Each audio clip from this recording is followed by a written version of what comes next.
ഞാൻ ഡോക്ടർ അജയൻ വർഗീസ്, കുന്നമംഗലം പന്തീർപ്പാടത്തുള്ള institute of sexual and reproductive medicine എന്ന സ്ഥാപനത്തിൻ്റെ ഡയറക്ടറാണ്. സ്ട്രോക്ക് വന്ന രോഗികൾക്ക്, അതായത് പക്ഷാഘാതം വന്ന രോഗികൾക്ക്, തളർവാദം വന്ന രോഗികൾക്ക് ലൈംഗിക ബന്ധത്തിൽ ഏർപ്പെടാൻ കഴിയുമോ എന്നുള്ളതാണ് ഇന്നത്തെ ചോദ്യം. തീർച്ചയായും ഇതൊരു കുഴക്കുന്ന ചോദ്യമാണ്. സ്ട്രോക്കിൻ്റെ അവസ്ഥയനുസരിച്ച്, അതിൻ്റെ കാഠിന്യമനുസരിച്ചാണ് തുടർന്നുള്ള ലൈംഗിക ബന്ധങ്ങൾ.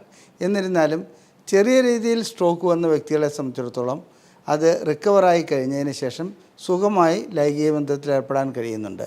എന്നാൽ സ്ട്രോക്കിൻ്റെ ചികിത്സ നടന്ന് ഏതാണ്ട് സ്റ്റെബിലൈസ്ഡായി കഴിയുന്ന വ്യക്തികളെ സംബന്ധിച്ചിടത്തോളം ഒരു രൂപത്തിലല്ലെങ്കിൽ മറ്റൊരു രൂപത്തിൽ ലൈംഗിക ബന്ധത്തിൽ ഏർപ്പെടുന്നതിന് തടസ്സമില്ല. അതിനു മുമ്പ് നമുക്ക് സ്ട്രോക്ക് എന്താണെന്നുള്ളതൊന്ന് പരിശോധിക്കാം.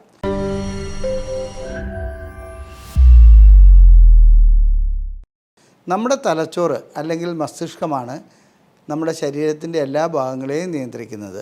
ശരീരത്തിൻ്റെ സ്പർശനശേഷി, അതുപോലെ തന്നെ അതിൻ്റെ ചലനശേഷി, നമ്മൾ എന്തെല്ലാം ചിന്തിക്കുന്നു, ഇതെല്ലാ കാര്യങ്ങളിലും തലച്ചോറിന് അതിൻ്റെതായ പ്രാധാന്യമുണ്ട്. അപ്പോൾ തലച്ചോറിൽ നിന്ന് വരുന്ന ചില സിഗ്നലുകൾ അനുസരിച്ചാണ് ഞാനിപ്പോൾ സംസാരിക്കുന്നത്, എൻ്റെ കൈ ചലിക്കുന്നത്, അതെല്ലാം നമുക്കറിയാം. നമ്മളെവിടെയെങ്കിലും ഒരു മുട്ടുസൂചി കൊണ്ട് കുത്തുകയാണെങ്കിൽ ആ വേദന തലച്ചോറിലെത്തിയിട്ട് അവിടെ മുട്ടുസൂചി കൊണ്ട് കുത്തിയിട്ടുണ്ട് എന്ന് അറിയിക്കുന്നതും തലച്ചോറാണ്. ഈ തലച്ചോറിനെ നിയന്ത്രിക്കുന്നത് അല്ലെങ്കിൽ തലച്ചോറിലുള്ളത് നാഡീവ്യൂഹങ്ങളാണ്. ഈ നാഡീവ്യൂഹങ്ങളെ സംബന്ധിച്ചിടത്തോളം ഒരു പ്രത്യേകതയുണ്ട്. മറ്റ് കോശങ്ങളെപ്പോലെ ഓക്സിജൻ ഇല്ലാതെ വളരെയധികം ജീവിക്കുവാനുള്ള കഴിവ് നാഡീവ്യൂഹങ്ങൾക്കില്ല. അതുകൊണ്ട് തന്നെ ഏതെങ്കിലും രൂപത്തിൽ അങ്ങോട്ടുള്ള രക്തപ്രവാഹം തടസ്സപ്പെടുകയാണെങ്കിൽ അവിടെ ആ കോശങ്ങൾ നശിച്ചു പോകുന്നതായി കാണാം. തലച്ചോറിന് പ്രധാനമായും രണ്ട് ഭാഗങ്ങളുണ്ട്, ഇടതുവശവും വലതുവശവും. വലതുവശത്താണ് ലൈംഗികതയുടെ കേന്ദ്രങ്ങൾ സ്ഥിതി ചെയ്യുന്നത്. അപ്പോൾ ഏതെങ്കിലും കാരണവശാൽ നമ്മുടെ രക്തക്കുഴൽ ബ്ലോക്കാകുന്നത് വലതുവശത്താണെങ്കിൽ ലൈംഗികമായ പരിമിതികൾ ഉണ്ടാകാറുണ്ട്. ഒരു ഭാഗ്യമെന്ന് പറയട്ടെ, ലൈംഗിക കേന്ദ്രങ്ങളെ നേരിട്ട് ബാധിക്കുന്ന അല്ലെങ്കിൽ ഏറ്റവും ആദ്യം ബാധിക്കുന്ന രീതിയിലുള്ള സ്ട്രോക്ക് ഉണ്ടാകുന്നത് വളരെ വളരെ അപൂർവമാണ്, അഥവാ ഇല്ല എന്ന് തന്നെ പറയാം. സാധാരണ രീതിയിൽ സ്ട്രോക്ക് ഉണ്ടാകുന്ന ഒരു വ്യക്തിയെ സംബന്ധിച്ചിടത്തോളം അദ്ദേഹത്തിൻ്റെ ഒരു വശം തളർന്നു പോകുന്നു. കൂടുതലായിട്ടും ചിലപ്പോൾ ഒരു ഇടതുവശത്തെ കൈയും കാലും തളർന്നു പോകുന്നു, അല്ലെങ്കിൽ വലതുവശത്തെ കൈയും കാലും തളർന്നു പോകുന്നു. ചിലരെ സംബന്ധിച്ചിടത്തോളം അവരുടെ സംസാരശേഷി നഷ്ടപ്പെടുന്നു. ഇതൊക്കെയാണ് സ്ട്രോക്ക് ഉണ്ടാകുന്ന വ്യക്തികളെ സംബന്ധിച്ചിടത്തോളം കണ്ടുവരുന്നത്. ചിലർക്ക് മൂത്രം അറിയാതെ പോകുന്നു, മലവിസർജനം അറിയാതെ നടക്കുന്നു, ഇങ്ങനെയുള്ള കാര്യങ്ങളും ഉണ്ടാകാറുണ്ട്. എന്നാൽ സ്ട്രോക്ക് ഉണ്ടാകുന്നതിന് ഞാൻ നേരത്തെ സൂചിപ്പിച്ചു, തലച്ചോറിലെ രക്തക്കുഴലുകൾക്ക് ബ്ലോക്ക് ഉണ്ടാകുക, അതിനനുസരിച്ച് അത് സപ്ലൈ ചെയ്യുന്ന ന്യൂറോണുകൾക്ക്, ആ രക്തക്കുഴലിൽ സപ്ലൈ ചെയ്യുന്ന ന്യൂറോണുകൾക്ക് പ്രവർത്തനം സുഗമമായി നടത്തുവാൻ കഴിയാതെ വരിക. സ്ട്രോക്ക് ഉണ്ടാകുന്ന സമയത്ത് ഒട്ടനവധി പ്രശ്നങ്ങൾ ഉണ്ടാകുന്നുണ്ട്. പ്രഷർ കൂടുന്നുണ്ട്, മറ്റു രീതിയിലുള്ള പ്രശ്നങ്ങളുണ്ടാകുന്നുണ്ട്. ഇതെല്ലാം കഴിഞ്ഞ് ഇതിന് റിക്കവറി സ്റ്റേജിലേക്ക് വന്നതിന് ശേഷമേ നമുക്ക് ലൈംഗികതയെക്കുറിച്ച് ചിന്തിക്കുവാൻ കഴിയുള്ളൂ. സ്ട്രോക്ക് വന്ന വ്യക്തിയെ സംബന്ധിച്ചിടത്തോളം ലൈംഗിക ബന്ധത്തിൽ ഏർപ്പെടണമെങ്കിൽ ലിംഗം ഉദ്ധരിക്കണമെന്നുള്ളത് പ്രധാനപ്പെട്ട ഘടകമാണല്ലോ. ഒരു കാര്യം പറയട്ടെ, ലിംഗം ഉദ്ധരിക്കുന്നതിന് മറ്റു രീതിയിലുള്ള തടസ്സങ്ങളുണ്ടാകുന്നു. ഇതിൻ്റെ കാരണം സ്ട്രോക്ക് ഉണ്ടാക്കുന്നത് രക്തക്കൊഴലുകൾക്ക് ഒന്നുകിൽ രക്തക്കൊഴൽ പൊട്ടിപ്പോവുക, അല്ലെങ്കിൽ രക്തക്കൊഴലുകളുടെ ഉള്ളിൽ അത്രോസ്ക്ലിറോസിസ് മുതലായ രക്തം കട്ട പിടിച്ച് ബ്ലോക്കാകുക, ഇല്ലെങ്കിൽ അനൂറിസം പോലെ ഏതെങ്കിലും രക്തക്കുഴലുകൾ പൊട്ടുക, ഇല്ലെങ്കിൽ ചെറിയ രീതിയിലുള്ള എംബോളിസം വന്നിട്ട് ഒരു ഭാഗത്തേക്കുള്ള രക്തപ്രവാഹം തടസ്സപ്പെടുക, ഇങ്ങനെയുള്ള കാര്യങ്ങൾ കൊണ്ടാണ്.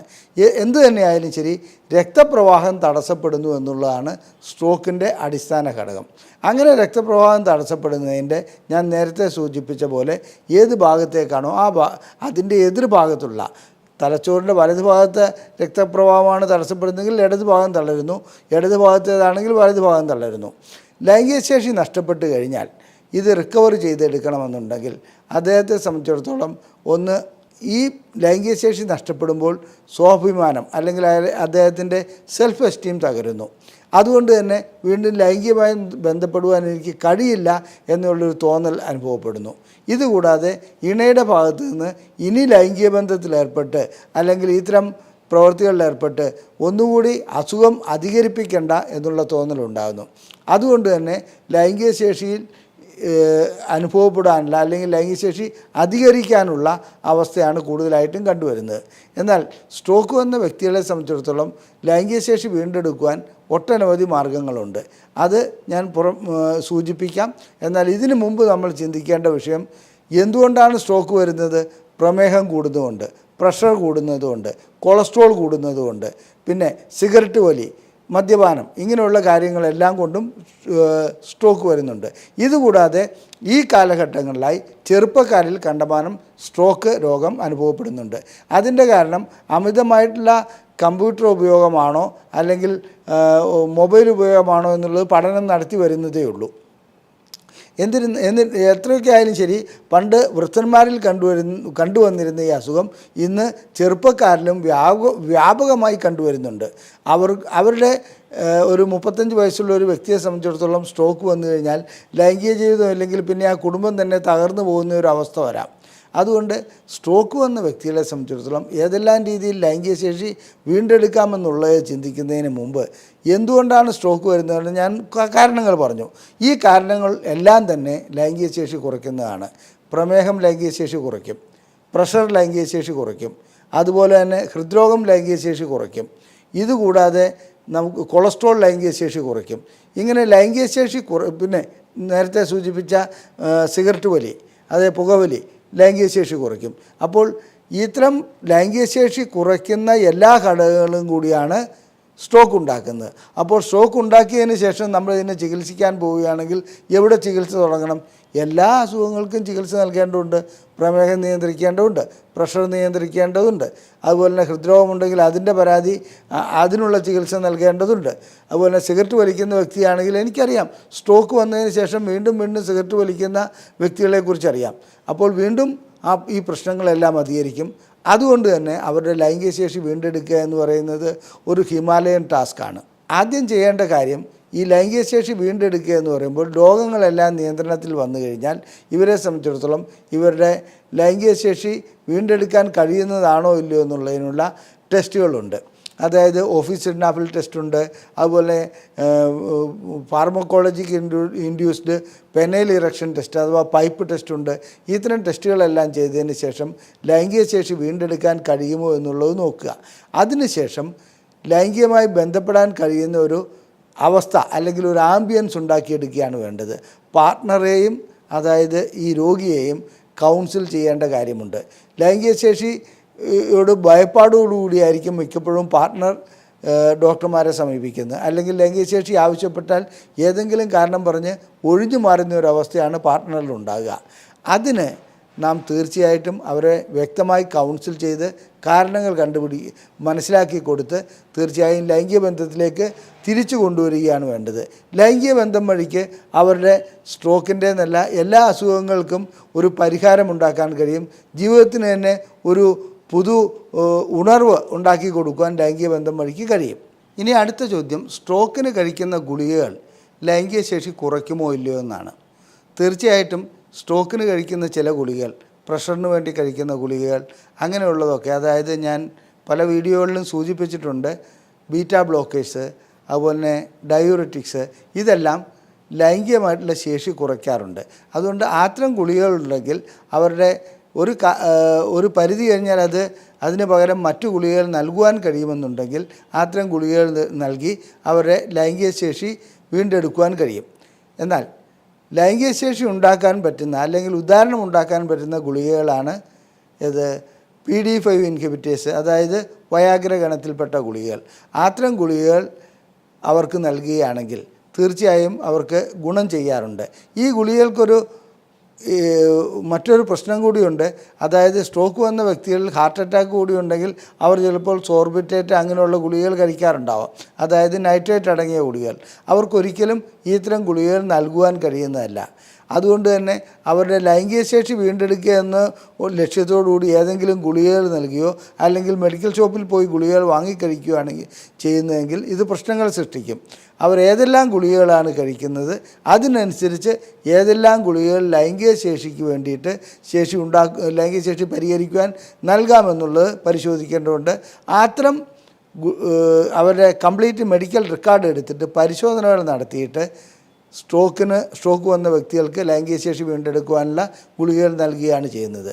മറ്റൊരു ചോദ്യം, ഈ ലൈംഗിക ശേഷി ഉണ്ടാക്കുവാനുള്ള ഗുളികകൾ നൽകുമ്പോൾ, അത്തരം ചികിത്സകൾ നടക്കുമ്പോൾ വീണ്ടും അത് സ്ട്രോക്കിന് വിപരീതമായി ബാധിക്കുമോ അല്ലെങ്കിൽ സ്ട്രോക്ക് അധികരിക്കുവാനുള്ള സാധ്യതയുണ്ടോ എന്നുള്ളതാണ്.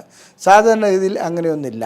PDE5 ഇൻഹിബിറ്റേഴ്സ് ഗണത്തിൽപ്പെട്ട വയാഗ്ര, അതായത് സിഡ്നാഫില്, ടഡലാഫില്, വെർഡിനാഫില്, യുഡിനാഫില് ഗുളികകളൊക്കെ നൽകുകയാണെങ്കിൽ അവർക്ക് സ്ട്രോക്കിൻ്റെ കാര്യത്തിൽ പ്രഷർ കുറയുകയാണ് ചെയ്യുക.